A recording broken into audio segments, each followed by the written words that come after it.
And we are right back. My Hero Academia Vigilantes, Episode 10, Event Announcement. We pick up Episode 10 with Knuckle Duster in the hospital visiting a woman. She seems to be mentally impaired to some extent, and he's filling her in on how his life's been going up to this point. Talking about how he's different, he's a better person, and there's people around him who he actually relies on now. Talking about Koichi and Pop. Then a nurse walks in and addresses them both as Mr. and Mrs. Oguro. This is a true reveal for us, the audience. Now we know any other name is fake. Kuroiwa is also fake. His real name is Iwao Oguro. The nurse tells him that the doctor would like to see him now.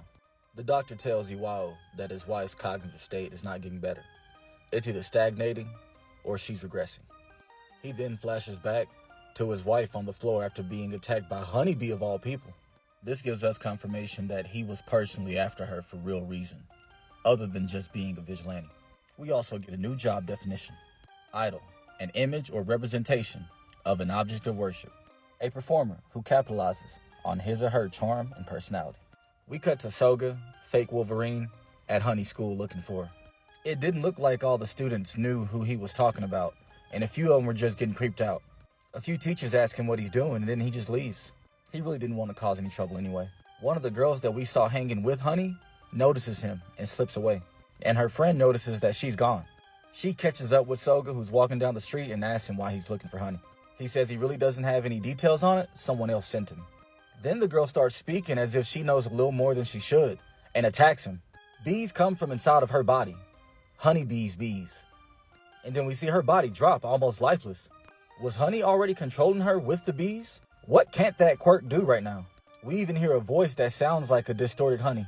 Soga quickly pulls out some bee killer and pops the can with his claws. He was prepared. Falling in the haze, the bees are about to attack fake Logan, but then his friends show up and help him. The big flaming guy sent the fireball at the bees. They get out of there on a bike and a moped and joke with him like, "You didn't call us for any fun?" Like he planned all of this.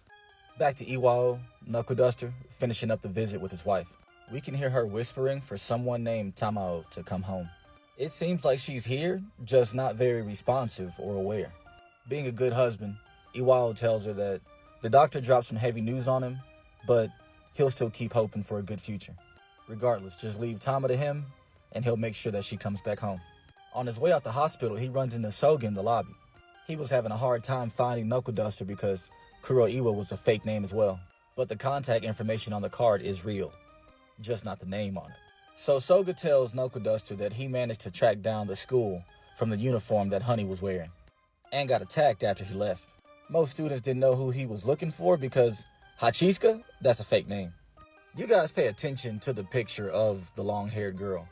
That's Honey, yeah, but it's off, like real off. Or maybe Honey's off. Soga figures that if all this is connected to Trigger, this is all pretty heavy then.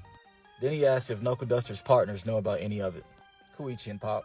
And Knuckle Duster says no and doesn't plan on filling them in on what he's really after. You know, battered old guy that doesn't want to get the people that he's asking for help involved in his personal life. 1, he doesn't want them to get hurt. 2, he really doesn't want them to get close. Knuckle Duster tells Soga that he'll pretty much let Koichi and Pop be decoys while he does the real work in the background. Soga's shocked that Knuckle Duster's using them for bait. Knuckle Duster tells him if you're worried about him, you go be the vigilante. He declines, and Knuckle Duster leaves. Later on at the park, Soga and his friends are talking about all that they've been getting into, and end up running into Koichi and Pop. Koichi tries to have a friendly chat with Soga, but Soga just brushes him off and leaves. Then we cut to Honey coming home to who knows where, to her parents, on the couch, not alive, and covered in bees. She maniacally laughs about having a stalker at school, Soga, and just sits on the couch, pulls out some snacks, and turns on the news, in between her parents. And the news is covering a girl that's collapsed, 2 kilometers away from the school. Yeah, her friend that attacked Soga with the bees. Honey is true, unadulterated, unexplained evil for real. I mean, she's obviously working with All For One, but she is truly savage and cold. Makes me feel like that's not her or something. And her quirk is the definition of hacks.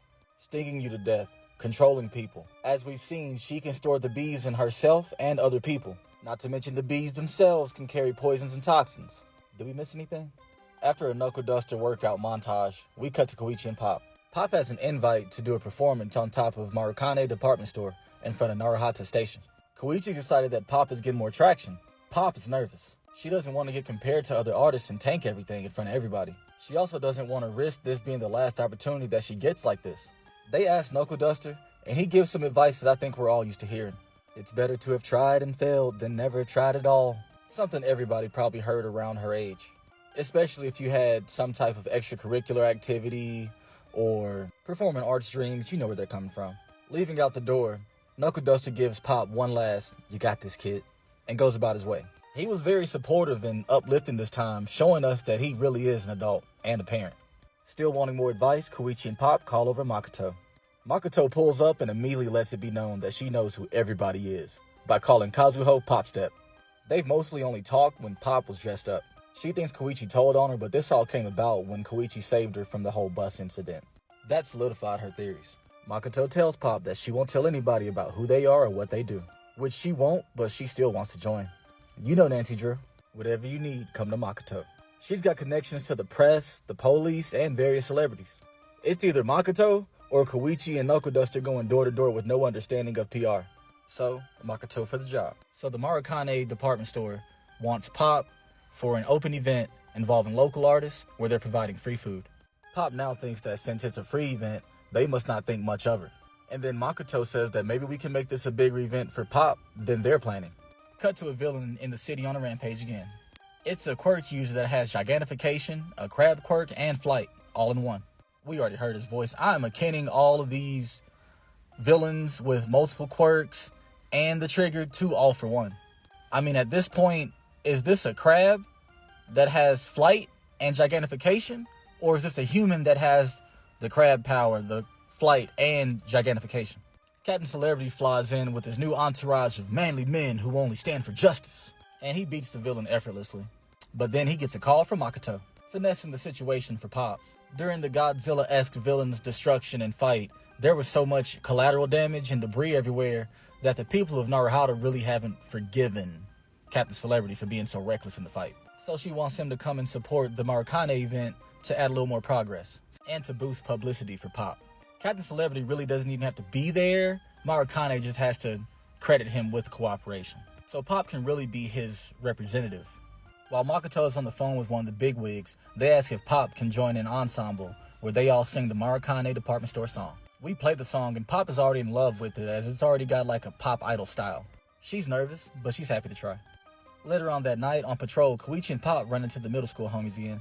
I forgot to point out the first time that we saw them, but they're on Captain Celebrity's little manly man entourage. So really, while he's out saving the city, they're spouting random positive manly things. They also contain his personality a bit. Imagine him trying to save a woman while debris falls on a car, and he just lets it happen because he wants to be seen with the woman, while those kids are down there spouting, "A real man saves everybody. A real man cares for all, not just publicity." The whole time he's holding the lady in his hands, flying away alone. So yeah, the middle school kids tell Koichi and Pop that they heard about her performing with Cece. They call him Chris, and they say that they'll obviously support her too. And here's where we get to the end of our episode. We see Honeybee out as she gets an alert from her bees while she's reading the Marukane music flyer. She's muttering to herself about actually caring about someone, when one of the girls that we originally saw her with comes and asks her if she's seen her friend that went missing earlier. The one that had the bees that attacked Soga. Honey coldly says, "No, who are you talking about? Homegirl, get out of there before you end up just like your friend." Honey's gonna be sporting a new bee bank. We've got 3 episodes left, you guys. I appreciate you guys for all the views, even with the lack of following. First month, 3 subscribers, 15,000 views. I am very grateful. You guys subscribe, like, comment, follow, share. And remember, we'll be in Fan Expo at Denver July 3rd and 4th. I'm cosplaying. I don't know if I'll be either Jinwoo or Zoro. I've posted a couple of pictures of my Zoro cosplay. It's at the end of a couple of my outros. But yeah, let's have fun, you guys, and I'll see you there. Asta's Black Form. I'll catch you guys later.